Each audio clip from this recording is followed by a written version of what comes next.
It was summertime on the island of Sodor. Gordon pulled the passenger express. It was very busy, but Gordon loved the hustle and bustle.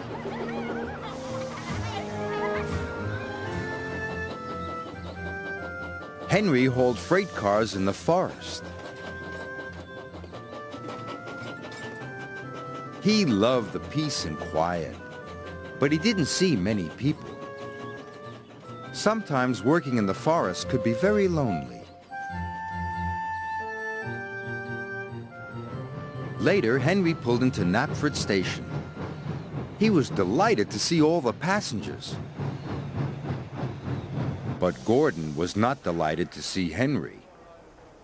"Keep your smelly freight away from my passengers," grumbled Gordon. "But it's only logs," chuffed Henry. "Passengers and freight do not mix," huffed Gordon, and he wheeshed away. Henry watched the express leave the station. "I'd like to pull passengers," sighed Henry, "just for a change."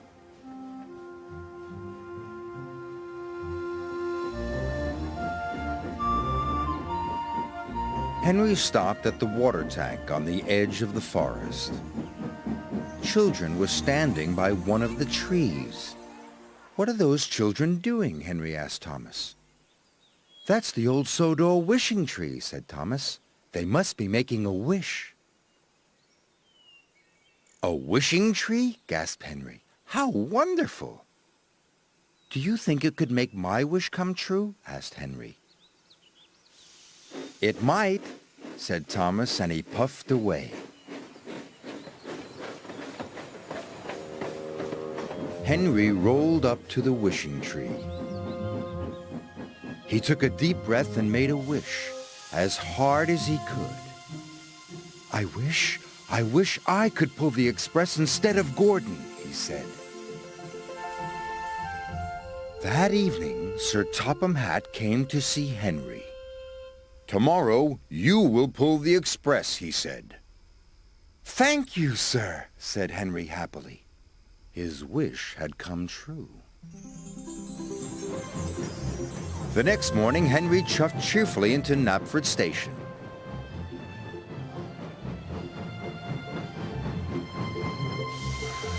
When his passengers were on board, Henry blew his whistle and pulled out of the station. But Henry puffed too quickly. "Go gently," called his driver. "You can bump freight, but you can't bump passengers." "Sorry," puffed Henry.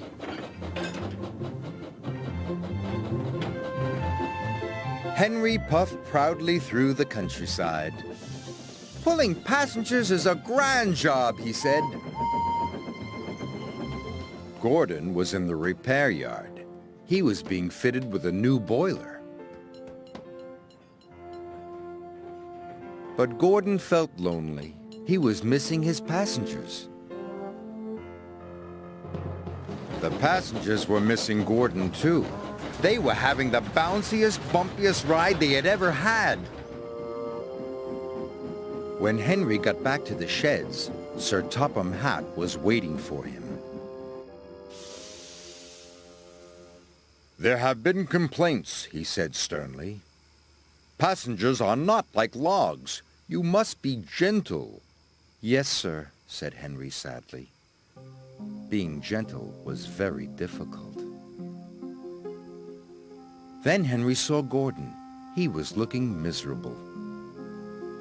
"My wish has made Gordon go to the repair yard," gasped Henry. This made Henry feel very bad. The next day, Henry had to collect the dining car. He tried his best to be gentle.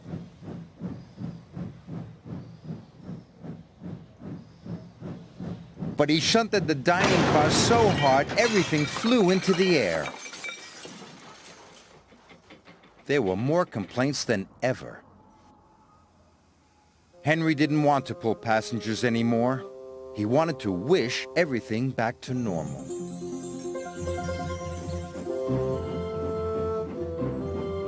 But when he arrived at the forest, Henry couldn't remember which tree was the wishing tree.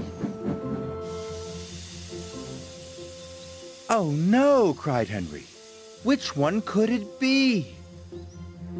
Henry didn't know. So he decided to wish on all the trees. "I wish I could pull freight again," he puffed.